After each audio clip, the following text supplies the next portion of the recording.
सगळ्या विद्यार्थ्यांचं हार्दिक हार्दिक अभिनंदन.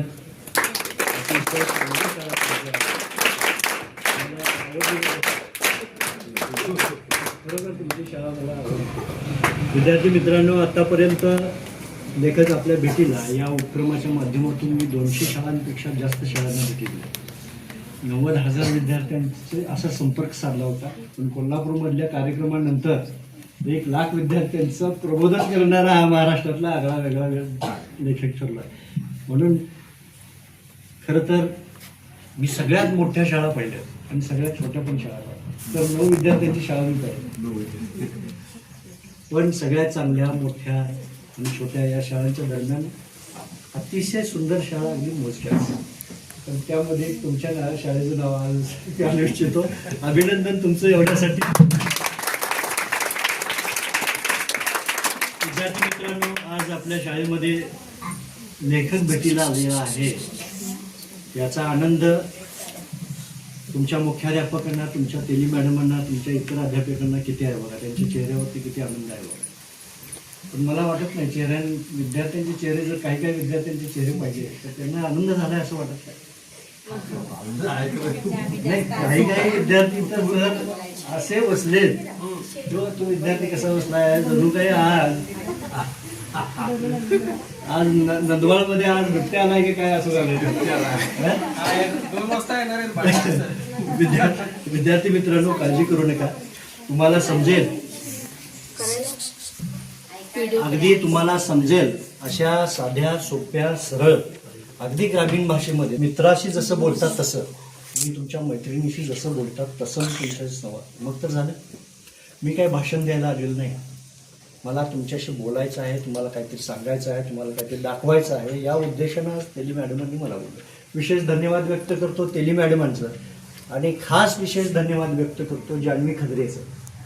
ज्या विद्यार्थिनीनं परवाच मराठी बालकुमार साहित्य सभेनं ज्या स्पर्धा आयोजित केल्या होत्या, त्यामध्ये त्या विद्यार्थिनीनं त्या कथेला तिचं पारितोषिक मिळालं. तिचं विशेष मी अभिनंदन करतो. आणि तिच्या आग्रहाखातर मला तिचा एकदा फोन झाला तर ती म्हणाली, माझ्या शाळेत आलं पाहिजे तुम्ही.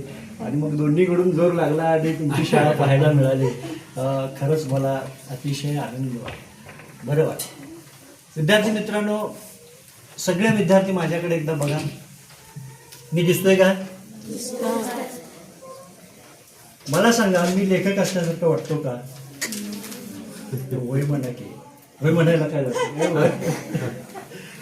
विद्यार्थी मित्रांनो, लेखक, कवी हे जे आहेत ना, हे जन्माला यावी लागतात असं म्हटलं जातं. जी ना देखे रवी वो देखे कवी, असं बरंच काही म्हटलं जातं.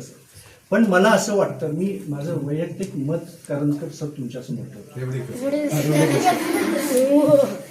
विसरायला कारणकर मॅडमांचं नाव खाली होतं ना त्यांच्या. भेटलेत काय वाटतं तुम्हाला? तर सर, रेवडेकर सर, मला असं वाटतं, मी माझं वैयक्तिक मत तुमच्यासमोर ठेवतो. एखादा विद्यार्थी अभ्यास करतो, परीक्षा देतो, डॉक्टर होतो, इंजिनियर होतो, वकील होतो. तसं एखाद्या विद्यार्थ्यानं जर ठरवलं, काय नाही, मला लेखकच व्हायचं, मला कवीच व्हायचं, मला संपादकच व्हायचं, त्यानं जर ठरवलं तर त्याला होता येतं.